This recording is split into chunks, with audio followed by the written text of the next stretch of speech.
जी, तो हम इनसे वो बात जानना चाहेंगे जो आज तक आप लोगों ने नहीं जाना है। तो मैम, आप आरती से पर्सनल मीटिंग की थी? जी, किए थे।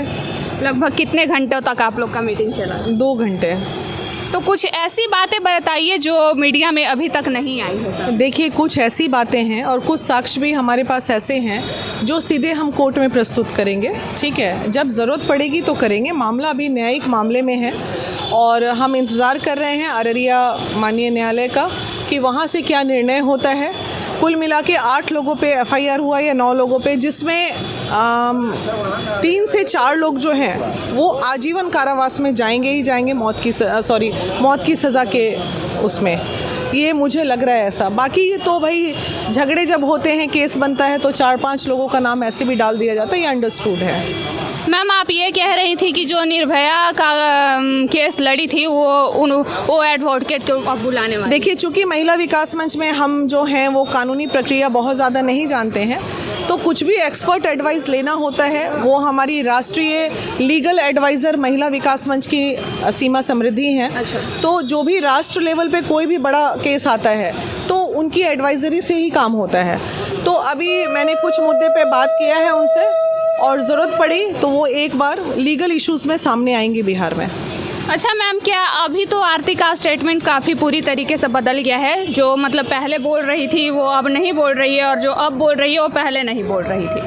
तो अब उसका कहना है कि भाभी ने बुलाई थी, लेकिन पहले कहती थी कि हम बुलाए थे। देखिए, बुलाया तो कहीं ना कहीं मोहब्बत का मामला तो आरती का ही है।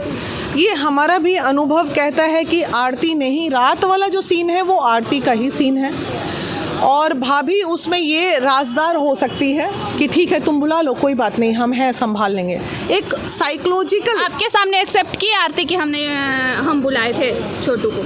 ये बात हम मीडिया में नहीं बोल सकते हैं उसने किया या नहीं किया, लेकिन मोहब्बत आरती ने की थी, उनकी भाभी ने नहीं की थी, ये बात सत्य है। और ऑब्वियसली से बात है कि अगर भाभी अगर छोटू को बुलाती तो छोटू के साथ भाभी होती, आरती नहीं होती। आपका क्या कहना है? हमारा कहना है कि कहीं ना कहीं अगर वो भाभी बुलाती तो रूम में या बाथरूम में या कहीं प्लेस पे पकड़ाती तो भाभी पकड़ाती, आरती नहीं पकड़ाती।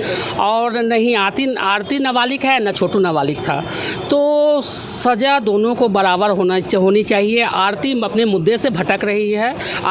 अगर आरती थोड़ा सा भी प्यार करती है छोटू से तो आरती को एक बात बोलना चाहिए। आरती कहीं ना कहीं लोग, हो सकता है मीडिया हम लोग से भी सवाल करता तो कभी कभी स्लिप कर जाते हैं, तो आरती कहीं। मैम, हम एक चीज़ क्लियर करना चाहेंगे कि जो सच होता है वो कितना भी डर में घबराता नहीं है इंसान। जो सच होता है वो सच ही बोलता है, लेकिन आरती से जब भी क्वेश्चन पूछा जा रहा है वो स्लिप कर जा रही है। देखिए, ये बात सच है कि आरती एंड छोटू मिले थे, रात को दोनों ने मुलाकात की थी, लेकिन बात जब कानूनन होगी तो ये भी बात सच है दोनों बालिग थे, दोनों एक दूसरे से मोहब्बत करते थे, मिलना कहीं से गुनाह नहीं था। मामला जो है कानूनी प्रक्रिया में है, तो माननीय न्यायालय का ही ये वर्डिक्ट आया था सुप्रीम कोर्ट का, कोई भी 18 साल के ऊपर का लड़का या लड़की अपनी मर्जी से किसी के भी साथ मिल सकता है, रह सकता है, सो सकता है, नाच सकता है, गा सकता है। अच्छा मैम, प्रशासन से इस बारे में आप लोगों का क्या बात है? मुद्दे से भटक रहे हैं प्रशासन, जो है ना, मुद्दे से भटका रहे हैं। प्रशासन को जांच करनी चाहिए, गिरफ्तारी करनी चाहिए, प्रशासन को इस पर एक्शन लेने चाहिए। बाकी ये बात मुद्दे से भटका रहे हैं प्रशासन जो है, कभी मीडिया, कभी आरती का बयान, ये सब नहीं, वो तो बात की बात है ना। प्रशासन को पहले है कि जितने लोग नामजद हैं उनको गिरफ्तार होने चाहिए और उसके बाद वहाँ पे फिर जो होगा कोर्ट न्यायालय पे हम लोग भी भरोसा करते हैं। मैम, आप लोग महिला होने के नाते आरती का क्या सपोर्ट करते हैं? महिला तो मैं ज़रूर हूँ, लेकिन मैं अभी आपके पास महिला विकास मंच प्लेटफॉर्म पे खड़ी हूँ। महिला विकास मंच, चाहे महिला हो या पुरुष, जो गलत है उसको सज़ा मिलनी चाहिए।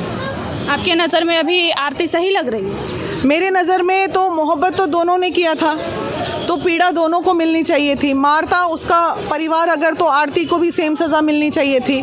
दूसरे के बेटे को मार दिया, अपनी बेटी को छोड़ दिया, ये कहीं ना कहीं अपराध है, घिनौना। लेकिन फिर ये भी गलत है कि मैं इस तरह की बात मीडिया में बोलूं। लेकिन ये आक्रोश है इंडिविजुअल कि तुम दूसरे का बेटा था तो मार दिया, अपनी बेटी ने बुलाया तो छोड़ मैम, दिया। हम आपका एक इंटरव्यू देखे थे जिसमें आप ये कह रही हैं कि मीडिया कर्मी आरती का इज्जत उछाल रहे हैं। तो आपसे एक बात पूछना चाहेंगे मैम कि अगर आरती के पास मीडिया नहीं जाती तो क्या वो दुनिया भर के लोग आरती के किस्से को जान पाते, आरती और छोटू? आप आई मेरे पास, आप अगर ये बाइट मेरे से लेंगी कि आरती बाथरूम के अंदर बिना कपड़े की पाई गई, मैंने जो बयान दिया वो उसके आगे वाली लाइन ये थी कि बिना कपड़े की पाई गई। अरे मैं बिना कपड़े की हूँ बाथरूम में या कपड़े में हूँ, ये मीडिया कर्मी का ये काम है क्या? यही बोलना काम है? तो जो मेरा आक्रोश है उन मीडिया कर्मियों को जो उसकी बाथरूम वाली स्टोरी चला रहे हैं। एक और क्वेश्चन मेरे दिमाग में कब से खटक रहा है कि आप कह रही हैं कि मीडिया टीआरपी खा रही है आरती छोटू के नाम पे, तो उसमें से कुछ पैसे आरती को भी डोनेट करने चाहिए। तो क्यों आरती को किस मामले में डोनेट करने चाहिए? आरती इस केस लड़ने के लिए डोनेट कर, गरीब महिला है, अच्छा, उसका परिवार गरीब है। आरती के माता पिता को, सॉरी, सो कॉल्ड सास ससुर को, छोटू के माता पिता को हेल्प कीजिए, जाइए उनके माता पिता को लेके। कहीं पैसे की वजह से कोई मामला तो नहीं अटक रहा है न्यायालय में? हो सकता है कि हमारा थाना जो है वो मैनेज हो जाए और केस को दबा दे। तो ऐसी स्थिति में ये अभी तो यही साबित हो रहा है ना मैम कि प्रशासन कहीं ना कहीं दब रही है। नहीं, आप आरती कुमारी से जितना वाइट ले रहे हैं, मीडिया ले रही है, उतना प्रशासन से ले, पुलिस प्रशासन के पास जाए, कानून के पास जाए। वो